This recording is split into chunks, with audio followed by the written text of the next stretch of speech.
الحمد لله رب العالمين والصلاة والسلام على سيد الأنبياء والمرسلين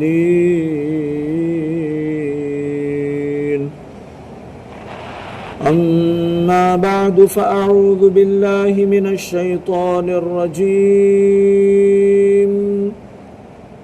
بسم الله الرحمن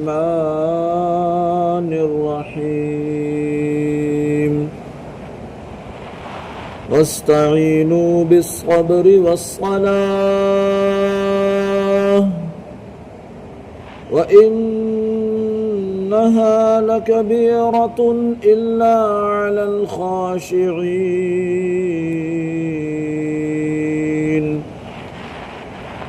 الذين يظنون أنهم ملاقو ربهم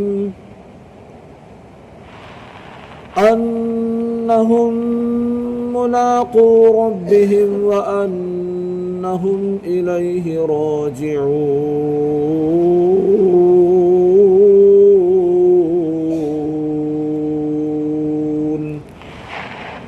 صدق اللہ العظیم۔ آئیے درود پاک پڑھ لیتے ہیں۔ الصلاۃ والسلام علیک یا رسول اللہ وعلی آلک واصحابک یا حبیب اللہ۔ الصلاۃ والسلام علیک یا نبی اللہ وعلى آلك وأصحابك يا نور الله نويت سنة الاعتكاف۔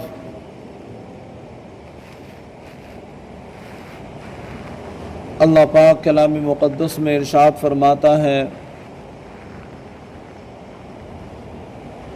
اور صبر اور نماز سے مدد حاصل کرو، اور بے شک نماز ضرور بھاری ہے مگر ان پر جو دل سے میری طرف جھکتے ہیں، جنہیں یقین ہے کہ انہیں اپنے رب سے ملنا ہے اور انہیں اسی کی طرف لوٹ کر جانا ہے۔ اس آیت کی ایک تفسیر یہ ہے کہ اس سے پہلی آیات میں بنی اسرائیل کو سید الانبیاء محبوب کبریا جناب محمد الرسول اللہ صلی اللہ علیہ وسلم پر ایمان لانے، ان کی شریعت پر عمل کرنے، سرداری ترک کرنے اور منصب و مال کی محبت دل سے نکال دینے کا حکم دیا گیا۔ اور اس آیت میں ان سے فرمایا جا رہا ہے کہ اے بنی اسرائیل، اپنے نفس کو لذتوں سے روکنے کے لیے صبر سے مدد چاہو، اور اگر صبر کے ساتھ ساتھ نماز سے بھی مدد حاصل کرو تو سرداری اور منصب و مال کی محبت دل سے نکالنا تمہارے لیے آسان ہو جائے گا۔ بے شک نماز ضرور بھاری ہے، البتہ ان لوگوں پر بھاری نہیں جو دل سے میری طرف جھکتے ہیں۔ اور دوسری تفسیر یہ ہے کہ اے مسلمانوں، تم رضائے الہی کے لیے، رضائے الہی کے حصول کے لیے اور اپنی حاجتوں کی تکمیل میں صبر اور نماز سے مدد چاہو۔ کہ جب بھی تمہیں کوئی حاجت پیش آئے، جب بھی تمہیں کوئی پریشانی پیش آئے تو تم نماز پڑھو اور صبر کرو اور اللہ سے دعا کرو، مولا تمہاری حاجتوں کو پورا فرما دے گا۔ سبحان اللہ، کیا پاکیزہ تعلیم ہے۔ صبر کی وجہ سے قلبی قوت میں اضافہ ہوتا ہے، نماز کی برکت سے اللہ سے تعلق مضبوط ہوتا ہے، اور یہ دونوں چیزیں پریشانیوں کو برداشت کرنے اور انہیں دور کرنے میں سب سے بڑی معاون ثابت ہوتی ہیں، مددگار ثابت ہوتی ہیں۔ وَإِنَّهَا لَكَبِيرَةٌ إِلَّا عَلَى الْخَاشِعِينَ۔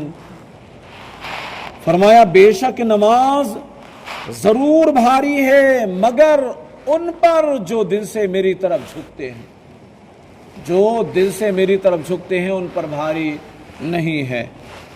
آیت کے اس حصے اور اس کے بعد والی آیت کا خلاصہ یہ ہے کہ گناہوں اور خواہشات سے بھرے ہوئے دلوں پر نماز بہت بوجھل معلوم ہوتی ہے، بہت بھاری معلوم ہوتی ہے، اور عشق و محبت الہی سے لبریز اور خوف خدا سے جھکے ہوئے دلوں پر نماز بوجھ نہیں، بلکہ نماز ان کے لیے لذت و سرور اور روحانی و قلبی معراج کا سبب بنتی ہے۔ اور یہ وہ لوگ ہیں جو اپنے رب عز و جل سے ملاقات پر یقین رکھتے ہیں اور اس مولا کریم کے دیدار کی تڑپ اپنے دلوں میں رکھتے ہیں، کہ جن کو دنیا سے کوئی لینا دینا نہیں، جن کو دنیا سے رغبت نہیں، جن کو دنیا سے محبت نہیں، تو وہ اس دنیا میں جی کر کیا کریں گے؟ جتنا جیتے ہیں رب کی رضا کے لیے جیتے ہیں، جتنا اس دنیا میں ان کا زندگی گزارنے کا وقت لکھا ہوتا ہے وہ سارا کا سارا رب کائنات کی رضا کے لیے وقف کر دیا جاتا ہے، کہ وہ دل کے ساتھ نماز پڑھتے ہیں، رضا الہی کے لیے وہ لوگوں کی مدد کرتے ہیں، رضا الہی کے لیے وہ گھر والوں کی مدد کرتے ہیں، رضا الہی کے لیے وہ اس دنیا میں جیتے ہیں اور اسی رضا الہی میں اس دنیا سے چلے جاتے ہیں۔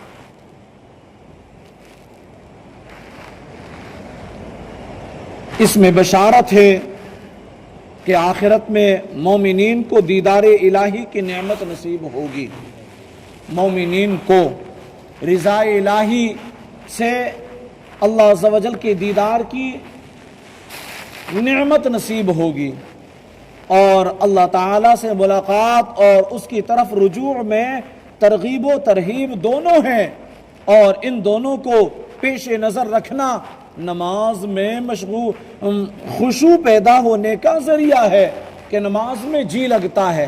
یہ چیزیں جب حاضر ہوتی ہیں ذہن میں تو گویا نماز میں خشوع و خضوع قائم رکھنے کا حکم بھی دیا، اور اس کے حصول کا طریقہ بھی بتایا گیا کہ یہ حاصل کیسے ہوگا۔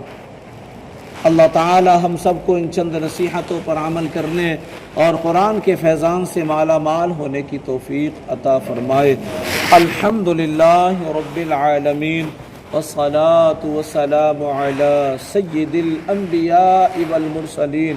یا رب مصطفیٰ رسول کریم صلی اللہ علیہ وسلم کے واسطے ہمارے والدین کی، ہمارے استاد و پیر کی اور ساری امت مسلمہ کی مغفرت فرما دے۔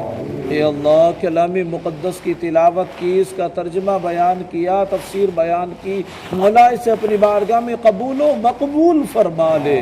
اے اللہ اس قرآن پاک کی تفسیر کے حلقے میں ہمارا یہاں بیٹھنا اپنی بارگاہ میں قبول فرما۔ اے اللہ اس حلقے کی برکت سے ہماری جملہ پریشانیاں، آزمائشیں، دکھ درد اور تکلیفوں کو دور کر دے۔ اے اللہ اس حلقے کی برکت سے ہمارے رزق میں برکتیں دے دے، کاروبار میں وسعتیں دے دے، گھروں میں رحمتوں کے نزول فرما دے۔ اے اللہ ہمیں نیک بنا دے، متقی پرہیزگار بنا دے، تقوی شعار بنا دے، نبی پاک صلی اللہ علیہ وسلم کی سنتوں کا عامل بنا دے، گناہوں کی نحوست سے بچا لے، عاشقان رسول کی صحبت نصیب فرما دے، ایمان کی حلاوت نصیب فرما، ایمان پر ثابت قدمی نصیب فرما۔ اے اللہ بالخصوص ہماری بستی نگلیہ عاقل پر تو رحمتوں کے نزول فرما دے۔ اے اللہ اس بستی سے تمام تر بلاؤں کو، وباؤں کو، رنج و غم و حزن کو، جادوئی اثرات، عصبی خلل، شریر جنات کو دور فرما دے۔ اے اللہ ہماری بستی میں رہنے والے بچے کو نمازی بنا دے، قرآن کا قاری بنا دے، میدان کا غازی بنا دے، کعبے کا حاجی بنا دے، نیک متقی پرہیزگار بنا دے، تقوی شعار بنا دے۔ اے اللہ ہماری دعاؤں پر اپنے محبوب کریم رؤوف الرحیم علیک التحیۃ و تسلیم کے صدقے طفیل رحمت کی نظر فرما دے۔ سبحان ربک رب العزة عما یصفون وسلام علی المرسلین والحمد للہ رب العالمین۔ لا الہ الا اللہ محمد رسول اللہ صلی اللہ علیہ وسلم۔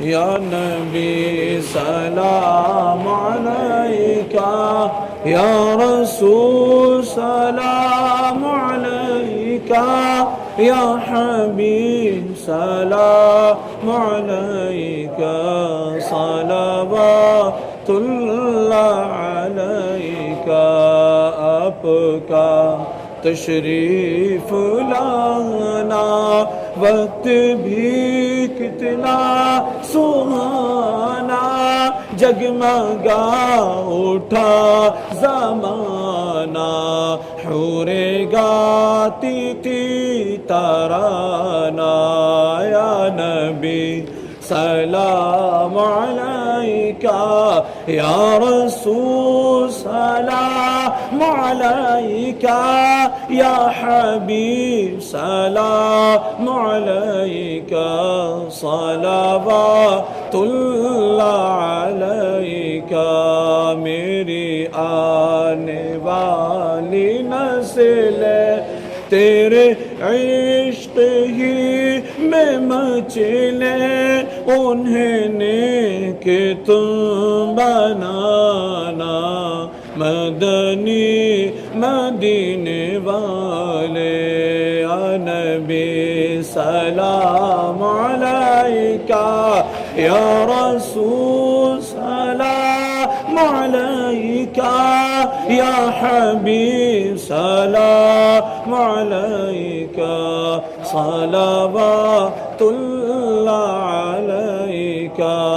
جان کر کافی سہارا لے لیا ہے در تمہارا، خلق کے وارث خدا را لو سلام آقا ہمارا۔